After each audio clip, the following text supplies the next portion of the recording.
नमस्कार, बहुत बहुत स्वागत है आपका। आप एनडीटीवी इंडिया पर आप देख रहे हैं राज्यों की जंग। आज एग्जिट पोल का दिन है। तेलंगाना के चुनाव समाप्त हो चुके हैं। इनफैक्ट 5 राज्यों के चुनाव समाप्त हो चुके हैं।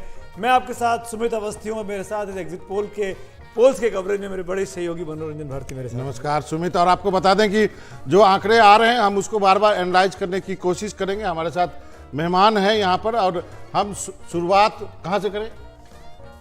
जो आपको अच्छा लगे आप मध्य प्रदेश से करते हैं, क्योंकि मध्य प्रदेश के आंकड़ों को लेकर ना बहुत सी दिलचस्पी है। और वो इसलिए भी है बाबा कि मध्य प्रदेश को लेकर बहुत से अलग अलग प्रेडिक्शंस हुए। तो अब क्या होने वाला मध्य प्रदेश में, तो शुरुआत मध्य प्रदेश से कर दीजिए। लीजिए, आपके सामने आ गया। बीजेपी को 95 से 115 सीटें, कांग्रेस को 105 से 120 सीटें, ये दैनिक भास्कर का आंकड़ा है। अन्य को 0 से 15 सीटें। हम बता दें कि ये एग्जिट पोल्स है, ये हम अलग अलग एजेंसी का पोल एक साथ एक जगह पे आपको दिखाएंगे। अभी आपके सामने जो आंकड़े हैं वो दैनिक भास्कर अखबार के हैं। अगला आंकड़ा देखते हैं किसने कहा था। इंडिया टुडे एक्सिस माई इंडिया 140 से 162 बीजेपी। एक तरीके से क्लीन स्वीप की बात कर रहे हैं ये लोग। ये बहुत बड़ी जीत होगी अगर ये, जैसा कि एक्सिस के पोल पे दिख रहा है बाबा। निश्चित रूप से ये पोल जो है ये बाकी पोल से अलग होगा, अलग दिखाई दे रहा है यहाँ पर। और यदि हम बाकी दूसरे पोल की बात करें कि इंडिया टीवी CNX, बीजेपी को ये भी 140 से 159, 70 से 79 सीट जो है वो कांग्रेस को दिया जा रहा है। यहाँ पर बहुत बड़ी जीत बीजेपी की हो रही है, वो भी शिवराज सिंह चौहान की वापसी के तौर पर। जब बीजेपी ने अपना सब ताकत झोंक दी थी, अपने साथ साथ सांसदों को यहाँ लड़ाया। अब ये अगला पोल है जन की बात का। जन की बात में बिल्कुल नेक टू नेक लड़ाई दिखाई जा रही है। यही तो कंफ्यूज करता है। बीजेपी को 100 से 123 और कांग्रेस को 102 से 125। अब CNX की माने या जन की बात की माने, ये ही चीजें चर्चा का विषय होने वाली हैं। जी हाँ, रिपब्लिक टीवी की बात कर लेते हैं। 118 से 130 बीजेपी को दे रही है, 97 से 107 जो है वो कांग्रेस को दे रही है। यहाँ पर टाइम्स नाउ ETG का सर्वे आपको दिखा देते हैं मध्य प्रदेश के बारे में। 230 सीटों में से 105 से 117 बीजेपी। कांग्रेस को थोड़ी सी एज है, 109 से 125। मतलब दोनों ही परिस्थितियों में सरकार दोनों की बन रही है। सच में 50-50 का मैच है। और ये जो है हम पूरे आंकड़े आपको पूरे अपने टीवी स्क्रीन पे आप देख सकते हैं। Dainik Bhaskar, India today axis माई इंडिया, इंडिया टीवी CNX, जन की बात, न्यूज 24 और टुडे 151 और 74। ये आंकड़े भी काफी जो है वो एक तरफा आंकड़े हैं ये। मतलब 3 सर्वे ऐसे हैं। हाँ। इनफैक्ट हम अब मेहमानों के पास चलेंगे जो बीजेपी की बहुत बड़ी जीत का अनुमान लगा रहे हैं। और अगर ये जीत होती है तो शिवराज सिंह चौहान के लिए, नरेंद्र मोदी के लिए, JP नड्डा के लिए, अमित शाह के लिए वाकई में एक इतिहास लिखने वाली बात होगी। मध्य प्रदेश में इतनी बड़ी जीत। मेहमानों के पास चलते हैं। स्मिता गुप्ता जी हमारे साथ हैं, संजय सिंह हमारे साथ है, अविनाश कल्ला हमारे साथ हैं, संदीप शास्त्री जी मेरे साथ हैं। ये सब लोग पहले से बने हुए स्टूडियो में मैं आया हूँ, तो मैं अपना परिचय दे चुका हूँ। राजस्थान से लगातार बने हुए। स्मिता जी, मैं आपका रिएक्शन जानना चाहूंगा उन 3 सर्वे पे जो बीजेपी को एक तरीके से आप कहते हैं 2/3 मेजॉरिटी दे रहे हैं, 70% के आसपास सीटें दे रहे हैं मध्य प्रदेश में। यदि वो नंबर्स सही निकले, क्योंकि आपको लगता है सही होंगे? नहीं, मैं किसी भी सर्वे को एंडोर्स नहीं कर रही हूँ, मगर आपका दिल क्या कह रहा है? हाँ, नहीं, मैं यहाँ कोई प्रेडिक्शंस करने में नहीं आई हूँ। ओके। मगर मैं यही कह रही हूँ, यदि वो आंकड़े जो आपने अभी दोहराए वो यदि वो सच निकले, तो यही कहा जाएगा कि 2-3 चीज़ें थे जिसके वजह से भाजपा आगे निकली। एक तरफ से हमने देखा था कि भाजपा का जो केंद्रीय नेतृत्व था, उन्होंने शिवराज सिंह चौहान, जब वो 2-3 बार मुख्यमंत्री रह चुके हैं मगर फिर भी उनको डिक्लेयर नहीं किया था, तो उनको इसका मतलब है कि उनके मन में शक था कि उनको प्रोजेक्ट नहीं करना चाहिए। फिर भी यदि ये नंबर्स आ रहे हैं तो 2-3 चीज़ें हो सकते हैं जो भाजपा के पक्ष में गया है। एक तो मुझे लगता है कि ये जो कांग्रेस जो इंडिया अलायंस है, वहाँ कोशिश हुआ था कि इंडिया अलायंस का एक कोलिशन बने, मगर अंततः वो हुआ नहीं। तो उससे मुझे लगता है कांग्रेस को काफ़ी धक्का लगा होगा। ये इंटरेस्टिंग बात बोला आपने। मैं एक लेट में यहाँ संजय जी से एक सवाल, अगर ये 3-4 सर्वे जो बीजेपी की जीत मध्य प्रदेश में दिखा रहे हैं, और ये 3 तो बहुत बड़ी जीत दिखा रहे हैं, एक्सिस हो गया, टुडे चाणक्य हो गया, क्या इस परिस्थिति में जब 7 सांसद चुनाव लड़े हैं, जब शिवराज सिंह चौहान को 19 साल के बाद मैंडेट मिल रहा है, एक ओबीसी चेहरा शिवराज सिंह चौहान का, क्या शिवराज सिंह चौहान जिनको प्रोजेक्ट नहीं किया गया, जब बात स्मिता जी बोल रही थी, क्या बीजेपी 150 सीटों के बाद चेंज करेगी लीडरशिप को? आप बीजेपी को मुझसे बेहतर जानते हैं। और उसमें एक चीज ऐड करता हूं, पहली लिस्ट निकाली तो आपने चीफ मिनिस्टर की सीट घोषित नहीं करी थी, टिकट नहीं दिया था आपने। देखिए 2-3 बड़े इंटरेस्टिंग सवाल आ गए। एक जो ये एग्जिट पोल का प्रेडिक्शन है, इंटरेस्टिंगली जो वहां का सबसे बड़ा अखबार है उसी ने कांग्रेस को जिताया है। सो वो अगर उल्टा पड़ता है तो मतलब दैनिक भास्कर की विश्वसनीयता पे एक प्रश्न होगा कि किस तरह की उन्होंने रिपोर्टिंग करी या जो भी फीडबैक उनका है। दूसरी चीज ये है कि आपने जो कहा कि शिवराज सिंह चौहान को पीछे मतलब चीफ मिनिस्टर के तौर पर प्रोजेक्ट नहीं किया, उनका नाम भी सेकंड लिस्ट में आया, नाम तो खैर आना ही था, वो एक अच्छी कामयाब स्ट्रैटेजी मानी जाएगी। क्योंकि वो मैं इसलिए कह रहा हूं कि जो रनअप था उस बीच में ये लग रहा था कि एक सेक्शन जो है जो बीजेपी का सपोर्टर है, वोटर है, लेकिन कुछ कारणों से शिवराज सिंह चौहान से नाराज है। कई ऐसे लोग हैं, एक तबका है। शिवराज सिंह चौहान की popularity across the state particularly महिलाओं के बीच में काफ़ी ज़्यादा थी और ये जो अनाउंसमेंट हुआ उससे और भी उनका वो पेनिट्रेशन बढ़ा। एक नेक्स्ट डोर जो नेबर का या मामा का इमेज वो लगातार उसको लेकर के चल रहे हैं। जो ओपन किया गया, जो 2 केंद्रीय मंत्री और 5 और सांसद भेजे गए, उससे बहुत सारे लोग को लगा कि ये लीडरशिप क्वेश्चन ओपन है। तो अगर मैं इनका सपोर्टर हूं तो मुझे लगता है कि मैं अपनी पूरी शक्ति लगा दूं, ये मुख्यमंत्री हो जाएंगे तो मेरा कुछ कल्याण हो जाएगा। इस तरह से बाकी इलाकों में भी अगर ये प्रोजेक्शन, और ऐसा लग रहा है बहुत सारे मतलब इंडिकेशंस आ रहे हैं कि मध्य प्रदेश जो कांटे की कह रहे हैं वो कांटे की नहीं है, वो कांटे से ऊपर, कांटा एक तरफ टिल्ट हो चुका है। बहुत अच्छा विश्लेषण किया, आप सवाल का जवाब भी तो दीजिए। मुझे लगता है शिवराज सिंह चौहान मुख्यमंत्री बने, मैं देखिए ये मैं कह रहा हूं, मैं केंद्रीय लीडरशिप के मन में हो नहीं सकता, लेकिन जो इतने समय से काम करने से एक अनुभव है उसके मुताबिक लगता है कि अगर ऐसे नतीजे आएंगे तो शिवराज सिंह चौहान पुनः शपथ ग्रहण कर सकते हैं।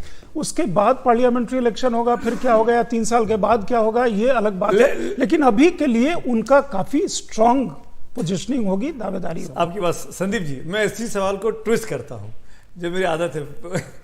अगर 7 सांसद लड़े, 2 प्रेजेंट आपके मंत्री हैं, उनको आपने चुनाव में लड़ा दिया, उन्होंने अपनी अपनी ताकत से अपने अपने इलाकों में चुनाव जितवाया और बीजेपी को 150 के आसपास सीटें आ रही हैं। ऐसे परिस्थिति में तो सेंट्रल लीडरशिप जो चाहे कर सकता है। वाई शिवराज सिंह चौहान, भाई हम तो चाहेंगे प्रहलाद पटेल बन जाए, हम तो चाहेंगे फग्गन सिंह कुलस्ते बन जाए, आदिवासी हैं। मुझे ये कहना है कि क्या शिवराज सिंह चौहान की दावेदारी मजबूत होती है, जो बात संजय जी कह रहे हैं, इतने बड़े मैंडेट के बाद, या कमजोर होती है?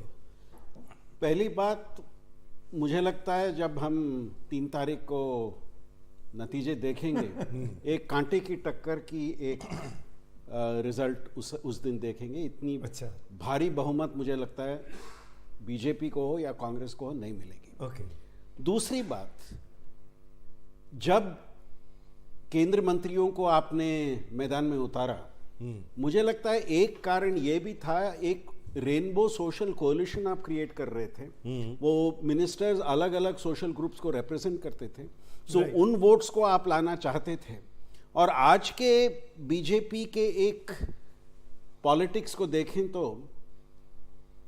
केंद्र लीडर्स क्या कहते वही पार्टी में होता है। तो अगर आपने उनको उतारा, उन्होंने मध्य प्रदेश में पार्टी को जिताया, अब केंद्र में वापस आइए, अपना काम उधर पूरा करिए और अगले साल के चुनाव के लिए रेडी हो जाइए। सो मुझे लगता है कि जैसे कहा गया, इस बार लगता है 3rd और 4th राउंड में कैसे उन्होंने कैंडिडेट डिस्ट्रीब्यूशन किए और शिवराज सिंह को जो चाहिए था उन्हीं को सबको टिकट मिला। मुझे लगता है वो ट्रेंड कंटिन्यू होगा और एक इनेविटेबिलिटी रहेगी कि आपको शिवराज जी को बनाना ही पड़ेगा। 1 साल के बाद क्या होगा वो अलग बात है, पर अब तो वो परिस्थिति लगता है कि नेतृत्व के प्रश्न पे शिवराज जी के पास जाना ही पड़ेगा, क्योंकि महिलाओं का वोट, हाँ, अगर ये रिजल्ट सही निकला, ये महिलाओं का वोट जो पक्ष के साइड पे आया होगा, ये चीफ मिनिस्टर के पॉलिसीज है उसके कारण थे। इन सभी कारणों को देखते हुए आई थिंक अगर बीजेपी मेजॉरिटी जीतती है वहां पे, चीफ मिनिस्टर को उनको कंटिन्यू करने की सिवाय मुझे लगता है कोई और उपाय नहीं रहेगा। तो आगे बढ़ते हैं। अब दूसरा राज्य शुरू करें। राजस्थान शुरू करते हैं। अविनाश जी यहाँ बैठे हुए हैं। अविनाश जी, हम लोग अभी चर्चा कर भी रहे थे, 2 सर्वे जो है वो कांग्रेस को जिता रहे हैं, बाकी सर्वे जो है बीजेपी को जिता रहे हैं। आप कहिए तो 4-3 का जो है वहां पे आंकड़ा एक तरह से आप देख सकते हैं। राजस्थान की बात करें तो इंडिया टुडे एक्सिस और इंडिया टीवी CNX, ये जो है एक कांग्रेस को 86 से 106 और 94 से 104 के बीच में दे रहे हैं। तो अब आप इसको एनालाइज करके बताइए।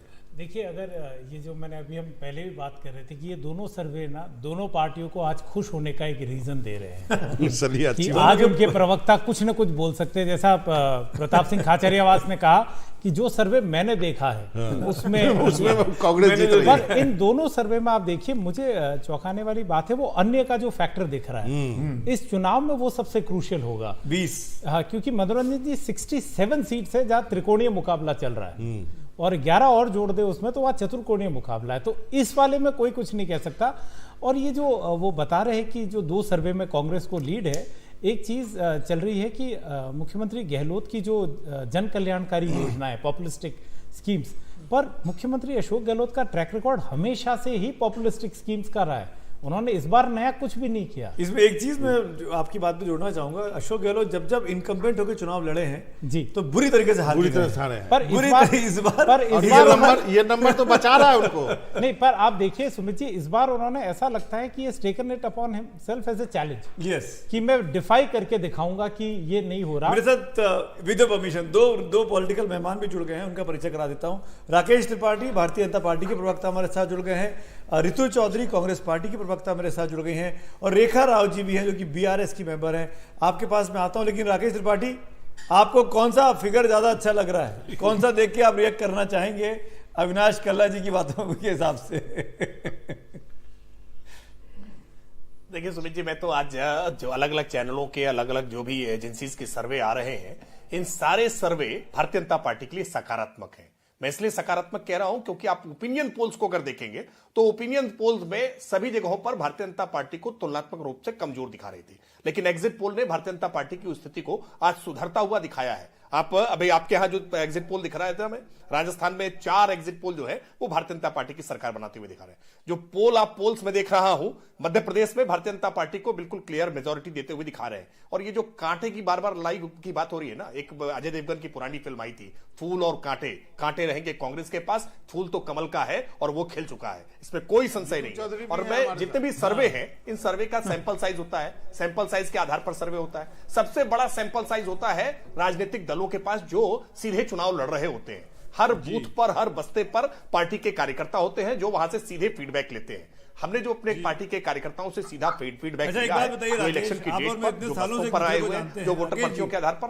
राकेश जी, हमारा आप एक दूसरे को कई सालों से जानते हैं। जो आपके सर्वे आपके अपने लोग होते हैं पोलिंग बूथ पर या काउंटिंग सेंटर पर, वो आपको जो फीडबैक देते हैं कि यहाँ पे स्थिति खराब है या अच्छी है, तो आप जो हमको बताते हैं वो तो अच्छा ही अच्छा बताते हैं टीवी पे आके, या टीवी पे आके किसी चैनल पे आपने आज तक कहा है कि यार उसने कहा कि यहाँ पे हम हार रहे हैं? एक जगह भी कहा आप राकेश जी ऐसा? नहीं देखिए, लेकिन अब बिल्कुल मैं कह रहा हूं, बताते समय निश्चित तौर पर प्रवक्ता की जिम्मेदारी होती है कि वो पार्टी के बारे में अच्छा ही कहेगा, लेकिन उसका आत्मविश्वास बहुत सारी बातें कह देता है। और आप जैसे बहुत प्रबुद्ध पत्रकार जिनका लंबा अनुभव होता है, वो कम से कम प्रवक्ताओं की बात से किंतु परंतु जो निकलते हैं ना, जो उनकी आत्मविश्वास की कमी दिखाई पड़ती है, आप तो आकलन कर लेते हैं। मैं पूरे आत्मविश्वास से भारतीय जनता पार्टी, चौधरी के पास भी चलते हैं, उनका भी रिएक्शन इन तीनों ही जगह पर सरकार बना रही है। राकेश जी, रितु चौधरी भी हमारे साथ हैं और शंकर अय्यर सर भी हमारे साथ जुड़ गए। पहले रितु चौधरी जी के पास चलते हैं। रितु, आपको क्या रिप्लाई करना है? आप भी अपना बोल दीजिए। देखिए, मैं तो सिर्फ इतना कहना चाहती हूँ कि हमारे बीजेपी के जो प्रवक्ता हैं मेरे भाई, वो आज खुशहाल हैं, क्योंकि एग्जिट पोल जो है, एग्जिट पोल में शायद वो जितने जोश में बोल रहे हैं वो 3 तारीख को इतने जोश में नहीं बोल पाएंगे। और भाजपा के तमाम प्रवक्ताओं को ये बात पता है कि आज बहुत ज्यादा जो है इनकी आवाज में जोश है, लेकिन जो एग्जिट पोल होते हैं वो उसको बिल्कुल प्रामाणिक नहीं माना जा सकता है। कि मैं तो रही हूँ, राजस्थान रही हूँ मैं 1.5 महीना, तो मुझे पता है कि जनता का जो रुख है छत्तीसगढ़ वो के क्या लिए है। भी यही बात कहेंगे क्या? तेलंगाना के लिए भी ये कहेंगे, वो आंकड़े भी आने वाले हैं ऋतु जी अभी। देखिए, आप 1 घंटे हैं हमारे साथ, छत्तीसगढ़ का तो तब भी इस एग्जिट लाइन पोल पे ने स्टिक दिखाई दिया करिएगा। है, छत्तीसगढ़ का तो एग्जिट पोल ने दिखाई दिया है। राजस्थान में मैं खुद थी, मुझे पता है कि वोटर इस बार साइलेंट था, लेकिन अंदर ही अंदर जो है वो ये चाह रहा था कि गहलोत सरकार जो है दोबारा से रिपीट हो, ताकि जो उनको इस बार जो बेनिफिशियल जो हमने योजनाएं जो चलाई थी वो जो है कंटिन्यू रही। रही बात ठीक है, मध्य प्रदेश की, मैं मध्य ऋतु जी, प्रदेश राकेश जी, आप रहिए, आप दोनों मेरे साथ हैं, आंकड़े आपके सामने स्क्रीन पे चल रहे हैं, छत्तीसगढ़ के भी चल रहे हैं, लेकिन मैं शंकर अय्यर के पास जाना चाहूंगा, हमारे पुराने साथी हैं। मैं तो Shankar, thank you so much, इतने दिनों के बाद आपसे सीधे टीवी पे मुलाकात हो रही है। ये बताइए, पहले हिंदुस्तान में है कि हिंदुस्तान के बाहर से लाइव हैं आप? कहाँ रह रहे हैं आजकल? तो अभी तो बाहर हूँ। तो बाहर रहकर राज्यों की जंग देख रहे हैं आप, सत्ता का सेमीफाइनल देख रहे हैं। क्या लग रहा है आपको? मध्य प्रदेश में खासतौर पर 4 सर्वे ऐसे हैं जो बीजेपी के लिए 230 में से 150 के आसपास सीटें प्रिडिक्ट कर रहे हैं, बिल्कुल अलग लैंडस्लाइड। जबकि हाँ, मतलब ऐसा तो सोचा नहीं था। आप तो इंदौर से हैं, आप तो समझते हैं इस चीजों को। ये एक पुरानी कहावत है, जो शहरों में कहा जाता है वो गांवों में सुना नहीं जाता। तो बीजेपी की जो कांटे की टक्कर या हार की बात हो रही थी, 1 हफ्ते तक पहले तक लोग कांटे की टक्कर कह रहे थे, उसके 6 महीने पहले कमलनाथ जीत रहे बता रहे थे। तो इसको आप आकलन करेंगे तो ये 2 चीजें दर्शाता है। एक कि रूरल एरिया में अनुभव अलग है और अर्बन एरिया में अनुभव अलग है। दूसरी बात यह है कि जो बैटिंग ऑर्डर जो चेंज किया नरेंद्र मोदी ने आखिर में, जो 7 एमपीज को लाए, केंद्रीय मंत्रियों को लड़ाया, सबको काम पे लाया, वो ये भी दर्शाता है कि 15 साल की जो सरकार थी आपकी, सुमित तुम तो इंदौर से हो, तुम पता है कि मध्य प्रदेश सुंदरलाल पटवा का गढ़ रहा है, पहले बीजेपी की सरकार बनी है। फंडामेंटली बीजेपी स्टेट है, गुजरात से भी ज्यादा मध्य प्रदेश एक बीजेपी स्टेट है। जब उस तरह के राज्य में एंटी इनकम्बेंसी दिखाई दिया और ये कहा गया कि शिवराज सिंह चौहान की सरकार बहुत सारा प्रोटेस्ट मतलब लोग उससे खुश नहीं है, तो नरेंद्र मोदी ने बैटिंग ऑर्डर चेंज किया। अब ये चर्चा आप लोग कर रहे थे कि शिवराज सिंह चौहान चीफ मिनिस्टर बनेंगे कि नहीं बनेंगे।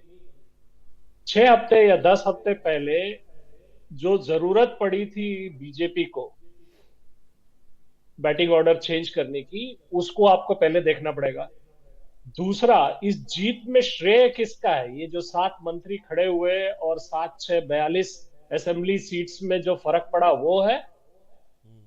और तीसरा, क्या अगर वो चेंज भी कर दे, आपको याद होगा महाराष्ट्र में बीजेपी ने कोई ट्रेडिशनल फॉर्मूला, जो प्रेडिक्टिव फॉर्मूला को फॉलो नहीं किया, देवेंद्र फडणवीस को नहीं बनाया मुख्यमंत्री। उत्तर प्रदेश में जब पहले बार जीते थे तो सिन्हा जी का नाम चल रहा था, लेकिन योगी आदित्यनाथ बने। तो मैं मानता हूं कि ये जो बीजेपी है, इस बीजेपी को सेकंड गेस करना रिस्की है, लेकिन they have nothing to lose. और अगर नरेंद्र मोदी चाहे कि सक्सेशन प्लान को इंडक्ट करना है इस बार, तो कर देंगे। हाँ, और रही हाँ। बात कांग्रेस, एक आखिरी बात बताता हूं जी, जो कांग्रेस का जो कैंपेन रहा है उसमें एक तरह से वो बना रहे थे कि हम भी हिंदू, और वो शायद भूल गए कि 2003 के दिग्विजय सिंह के कैंपेन में भी वो भी यही कह रहे थे और हार गए उमा भारती से। तो अगर कॉन्ट्रास्ट देखना है तो अशोक गहलोत की कैंपेन और कमलनाथ की कैंपेन का कॉन्ट्रास्ट देखना चाहिए। बिल्कुल। और कांग्रेस को ये जानना चाहिए कि नॉन स्ट्राइकर एंड पे रहकर आप मैच नहीं जीत सकते, आपको आगे आके बैटिंग करना है। शंकर जी, बड़ा अच्छा आपका क्रिकेटिंग एनालिसिस था। मैं लौटूंगा आपके, आप पुराने क्रिकेट के फैन में जानता हूं लेकिन तमाम मेहमान मेरे साथ बने हुए, हम तेलंगाना के बारे में बात करेंगे। तेलंगाना के आंकड़े भी अब हर स्टेट के, हर एजेंसी के हमारे पास आ चुके हैं। हमारे साथ रेखा राव जी बनी हुई हैं। आपके पेशेंस के लिए थैंक यू मैम। एक छोटा सा ब्रेक यहाँ ले रहे हैं, ब्रेक के बाद लौटते हैं, बात करेंगे तेलंगाना की।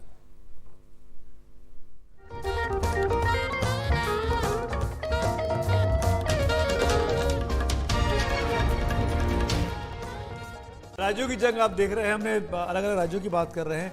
तेलंगाना जिसमें आज ही चुनाव हुआ है, वहां पर क्या कह रहे हैं तमाम एजेंसीज, तमाम चैनल्स के सर्वे, उस पर पहले नजर डालते हैं। उसके बाद रेखा राव हमारे साथ बनी हुई हैं, उनके पास भी चलेंगे रिएक्शन के लिए। ये देखिए आंकड़े, कांग्रेस प्लस और बीआरएस के आंकड़े। बीआरएस और कांग्रेस के बीच सीधी टक्कर, इनफैक्ट त्रिकोणीय मुकाबला था। बीआरएस और कांग्रेस मुख्य मुकाबले में थी और बीजेपी नंबर 3 की पार्टी दिख रही है। ज्यादातर जगहों पर कांग्रेस दिख रही है। जी हाँ, इसको अपने दर्शकों को बताते हैं। इंडिया टीवी CNX कांग्रेस को 63 से 79, जन की बात 48 से 64, न्यूज़ 24 और चाणक्य जो है 71 एक तरफा। यहाँ पे रिपब्लिक टीवी भी जितारा 58 से 68, टाइम्स नाउ 26 से 30 और 18 से 22। ये 5 एजेंसी के सर्वे आपके सामने स्क्रीन पर हैं। पांचों में जो सत्तारूढ़ पार्टी है बीआरएस, जिसको माना जाता है कि जिसकी वजह से तेलंगाना बना, वो केसीआर की पार्टी भारत राष्ट्र समिति पिछड़ते हुए दिखाई दे रही है। लेकिन इसमें आपको एक चीज ऐड करना पड़ेगा जी। MIM जो है ना, उसको साथ में जोड़ना पड़ेगा आपको, तब बात जाके बनेगी। वो 5 से 7 सीटें हैं उन पे। लास्ट वाले में कोई गलती लगती है, टोटल 119 जो है वो, हाँ लास्ट वाले में जो है मेरा तो रीजन वाइज आया, पूरा आया नहीं, उसको अपडेट करना होगा रीजन। हाँ, उसको दोबारा कर लेंगे। लेकिन हम एक बार एक रिएक्शन के लिए रेखा राव के पास चलते हैं। Professor Rao, thank you so much for your patience. BRS का परफॉर्मेंस, कम से कम जो एजेंसीज के सर्वे हमारे पास हैं एक्स एग्जिट पोल्स में, वो बहुत मायूस करने वाले हैं, डिस्टर्ब करने वाले हैं बीआरएस के लिए। हमें नहीं लगता ये मायूस करने वाला है।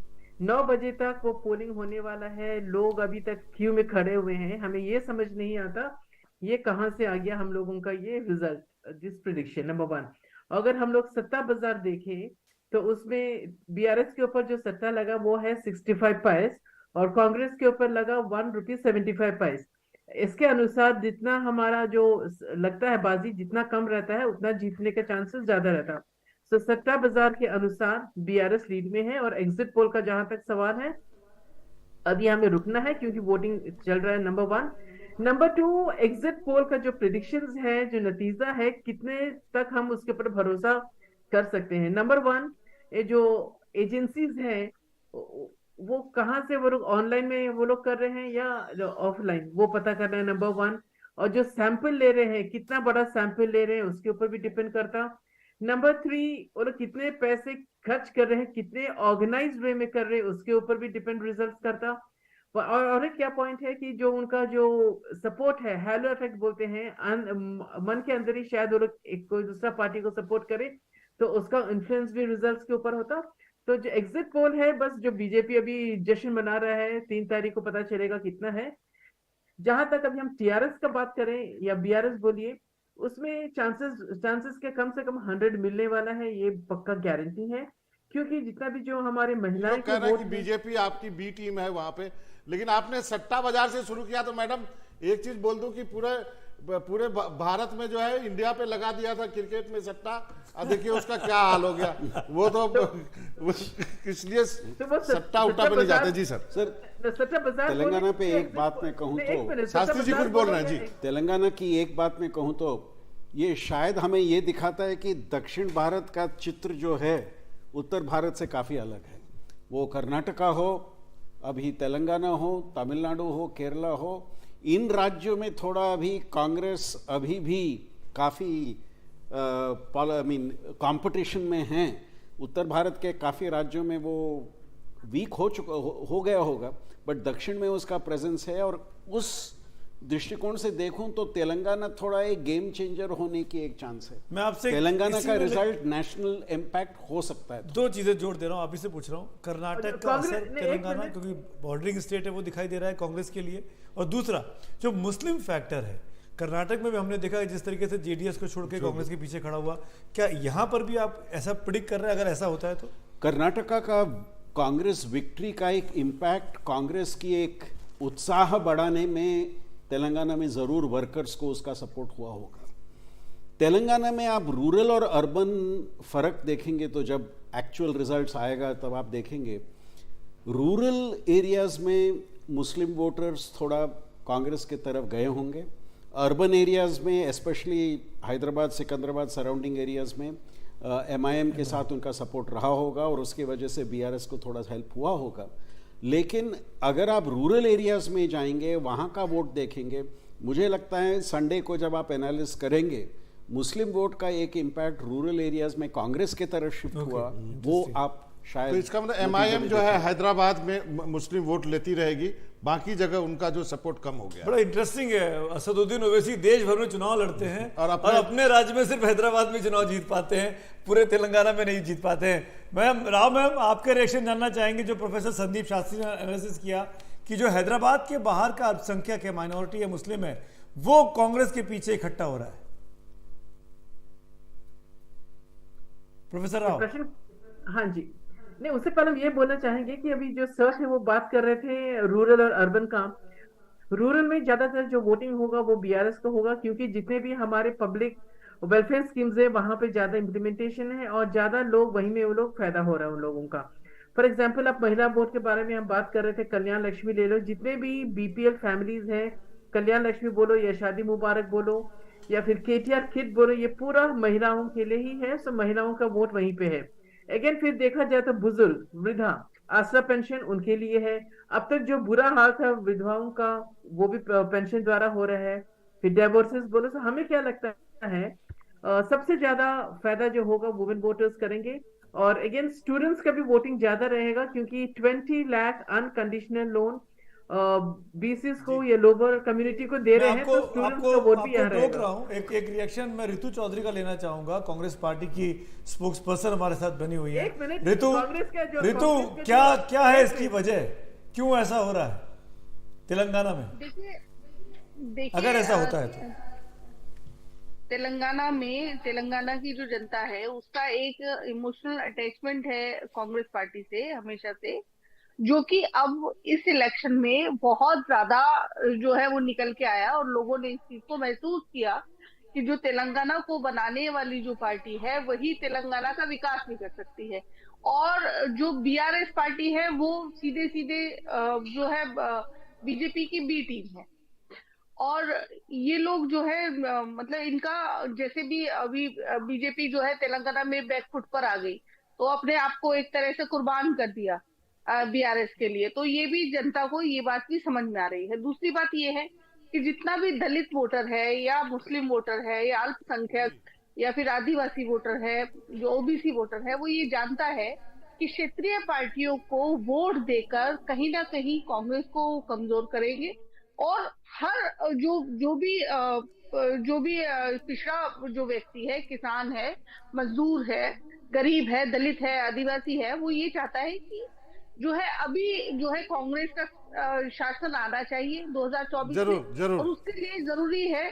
चलिए आंकड़े आपके पक्ष में हैं तेलंगाना के, लेकिन फिर भी जाते जाते इतना तो कह ही सकते हैं कि वहां के पब्लिक को रियलाइज होने में जो है 1 दशक लग गए कि कांग्रेस ही हमारी शिवराज सिंह बनने की। वो ये कहती कि अपन जीत रहे हैं, अपन जीत रहे हैं, मतलब बीजेपी की जीत में बहनों को अपनी जीत दिखाई दे रही है।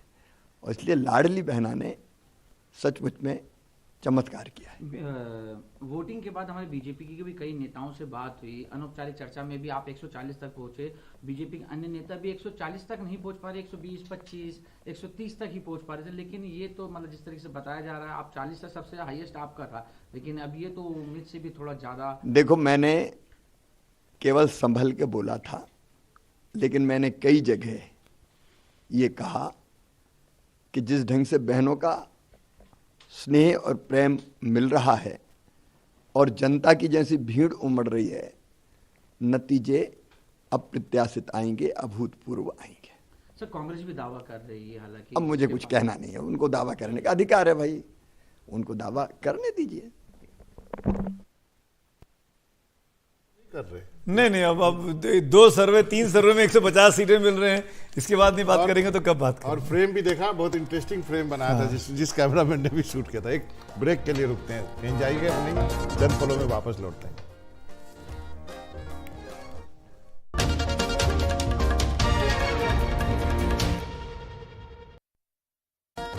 राज्यों की जंग देख रहे हैं आप।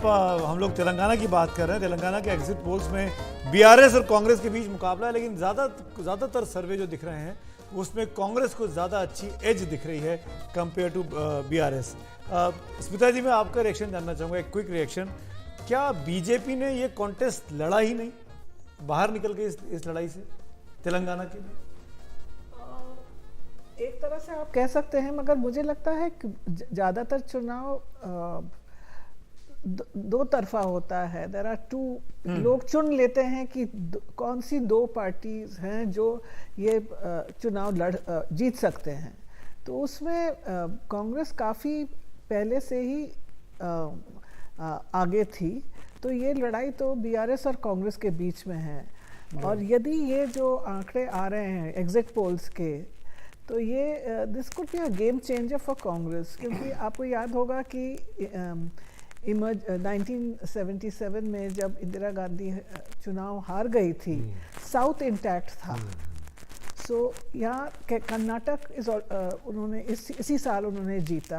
अब तेलंगाना यदि जीत जाए, जैसे पहले भी कोई आप कह रहे थे कि मुस्लिम वोट्स, वो भी एक सिग्नल होगा टू मुस्लिम्स पूरे देश में। इसका क्या कुछ प्रभाव आंध्र प्रदेश पे होगा ये हमें पता नहीं, हो सकता है, क्योंकि कई सालों पहले ही दोनों आंध्रा और तेलंगाना जब एक प्रदेश थे, एक तरह से कांग्रेस का गढ़ माना जाता था। मैं यहाँ 2 बातें कहना चाहूँगा। एक तेलंगाना की, जो हम तेलंगाना का मल्टी पार्टी कॉन्टेस्ट कहते हैं, आप कॉन्स्टिट्यूएंसी लेवल पे जाएंगे तो it is a bi party contest. BRS versus Congress, BRS versus BJP, AIM versus BJP. So contest basically constituency wise 2 पक्षों के बीच में केवल था। सो वहाँ पे डायरेक्ट टक्कर आप देखेंगे। और इसी कारण से जिस तरह से एग्जिट पोल में रुझान आ रहे हैं, वो ट्रेंड्स वहाँ पे। मेरे पास कुछ महीने पहले मैं गया था जब कांग्रेस ने सीडब्ल्यूसी की बड़ी सी मीटिंग वहाँ पर करी थी।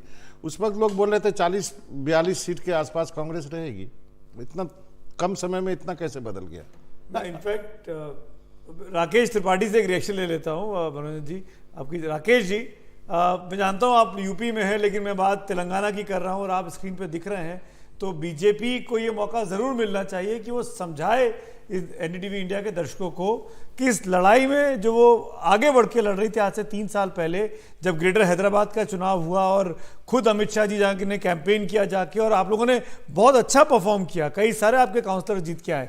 फिर अचानक क्या हुआ कि अब इस ट्रायंगुलर कॉन्टेस्ट में बीजेपी तीसरी और सबसे छोटी पार्टी के तौर पर कम से कम एग्जिट पोल्स में दिख रही है। एक राय है सभी एग्जिट पोल की कि बीजेपी 7, 8, 9, 10 के आसपास रहेगी तेलंगाना में। देखिए, अभी सुमित जी, चूंकि तेलंगाना के आज ही चुनाव चल रहे हैं और अभी तक मुझे लगता है कि जिस तरह के एग्जिट पोल के आंकड़े हैं ये बहुत जल्दबाजी में तैयार किए गए होंगे। शायद एग्जिट पोल हो सकता है कल तक अगर अपडेटेड देते तो शायद कुछ बेहतर आता, इसको साइंटिफिक ज्यादा माना जा सकता था। लेकिन हम फिर भी कह रहा हूं कि पिछली बार भारतीय जनता पार्टी को 2018 में 6.98% वोट तेलंगाना में मिले थे, 1 सीट थी। भारतीय जनता पार्टी की परफॉर्मेंस पिछले चुनाव की तुलना में काफी बेहतर होती हुई दिख रही है। हम इस बात का दावा नहीं कर रहे हैं कि आज तेलंगाना में भारतीय जनता पार्टी सरकार बना सकती है या उसकी कोई महत्वपूर्ण उसमें भूमिका होने जा रही है, लेकिन भारतीय जनता पार्टी की परफॉर्मेंस काफी बेहतर हुई है। और एक बात और महत्वपूर्ण है कि केसीआर के भ्रष्टाचार को उजागर करने का काम, केसीआर की सरकार के खिलाफ जो आक्रोश जनता का था उसको स्वर देने का काम सबसे प्रभावी तौर पर भारतीय जनता पार्टी ने कहा है। हो सकता है भारतीय जनता पार्टी को आपने मोमेंटम खड़ा किया, कांग्रेस ने आके उस पे जो लग रहा है उसमें अब पूरा मलाई खा ली। लेकिन मैं ये जानना चाह रहा हूं राकेश, अगर हंग असेंबली है, बीआरएस और एमआईएम मिलकर भी मिडवे मार्क पे नहीं आ रहे हैं और बीजेपी के 10-15 जो भी विधायक जीत के आते हैं उनकी जरूरत पड़ती है, तो क्या बीजेपी सत्ता में रहेगी? बीआरएस, जिसको आप मोस्ट करप्ट लीडर बोलते आए, उनके साथ जाएगी? क्या प्लान है आगे का? देखिए, मुझे लगता है सुमित जी, कल क्या होगा और क्या होगा इसके बाद हम क्या करेंगे, ये बातें भविष्य में है। इन भविष्य की बातों के बारे में आज ही कुछ कह देना मुझे लगता है ठीक नहीं। पार्टी का शीर्ष नेतृत्व इसको बैठ करके विचार विमर्श करेगा। तेलंगाना के हित में जो भी निर्णय लेना होगा वो तेलंगाना के हित में लेंगे, क्योंकि तेलंगाना की जनता के साथ जो अन्याय हो रहा है, विशेष करके ओबीसी वर्ग के साथ, एससी वर्ग के साथ जिस प्रकार का अन्याय हुआ है, वहां पे जो लाभार्थी वर्ग को लाभ मिलना चाहिए था, जैसा लाभ रेखा राव जी मेरे साथ है। रेखा राव जी, अगर हंग असेंबली है तो बीजेपी का सपोर्ट लेंगे आप, हाँ या ना? नो, हमारा हाई कमांड विल डिसाइड, पर हमको नहीं लगता वो लोग किसी का भी लेंगे, नो वे। चलिए संजय जी समअप कर दीजिए इसको। कांग्रेस में जेडीएस और कांग्रेस की सरकार बनी थी कर्नाटक में। हाँ, तो कांग्रेस और बीआरएस की सरकार क्यों नहीं बिल्कुल बन सकती है। जब इंडिया अलायंस की बात हो रही, देखिए हुआ क्या था कि और इसीलिए अलायंस अभी तक वो बाहर थे कि ये चुनाव के बाद मैं आऊंगा, क्योंकि फिर एआईएमआईएम को बाहर जाना होगा अगर बीजेपी साथ में आती है, बड़े इंट्रिकेट हैं, तो इसलिए दूसरी पॉसिबिलिटी ज्यादा हो सकती है। इंटरेस्टिंग बात यह है कि मुझे लगता है ये जो चेंज हुआ है, बीजेपी ने काफी बड़ा मोमेंटम वहां किया था, बीआरएस के खिलाफ या केसीआर के खिलाफ या केटीआर के खिलाफ उन्होंने बड़ा आंदोलन चलाया था और ग्राउंड पे एक ग्राउंड स्वेल लग रहा था।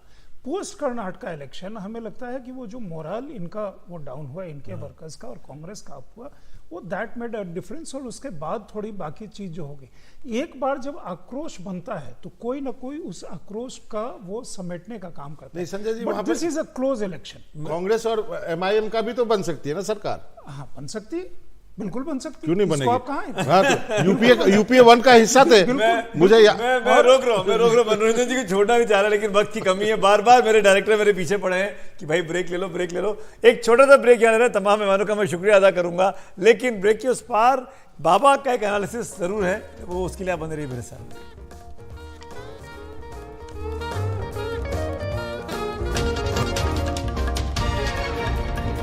राज्यों की जंग आप देख रहे हैं। अब कुछ देर पहले आपको हमने मध्य प्रदेश के मुख्यमंत्री शिवराज सिंह चौहान को सुनवाया। अब सुनते हैं पूर्व मुख्यमंत्री और कांग्रेस के नेता दिग्विजय सिंह को, वो एग्जिट पोल पर क्या बोल रहे हैं। बात ये प्लस का भी दावा कर रहे हैं। देखिए, एक ही चैनल है इंडिया टुडे, वो दिखा रहा है एक्सिस, और उसकी चर्चा सुन ली आपने, जो राहुल कंवल और राजीव सरदेसाई चर्चा कर रहे हैं कि हमारे कपड़े काहे को फड़वा रहे हो। कपड़े फटेंगे इंडिया टुडे के 3 तारीख को। तो आपने दिग्विजय सिंह को सुना, वो रिएक्ट करे तो थोड़े गुस्से में थे कि वो एग्जिट पोल जो आया है आज तक वाला, उसको लेकर वो नाराज, और एक वीडियो क्लिप जो चल रही है उस पर शायद कुछ कहना चाह रहे थे कि कपड़े फटेंगे। इनफैक्ट कपड़े फटेंगे तो कमलनाथ ने कहा था दिग्विजय सिंह के लिए चुनाव प्रचार के दौरान, जब टिकटार्थी को टिकट नहीं मिला था तो उनको समझा रहे थे कमलनाथ कि भाई टिकट कपड़े फटेंगे कहीं होगा। खैर, वक्त हो गया कि छोटे से ब्रेक का। ब्रेक के उस पार जब लौटेंगे तो बाबा तो मेरे साथ बने हुए हैं, लेकिन कुछ और बड़े मेहमान होंगे और हम इस चर्चा को आगे बढ़ाएंगे। कुल सारे नतीजे, सारे माफ करिएगा, नॉट नतीजे, लेकिन सारे एग्जिट पोल के नतीजे हमारे पास होंगे, उस पर हम चर्चा करेंगे। बने रहिए एनडीटीवी इंडिया के साथ।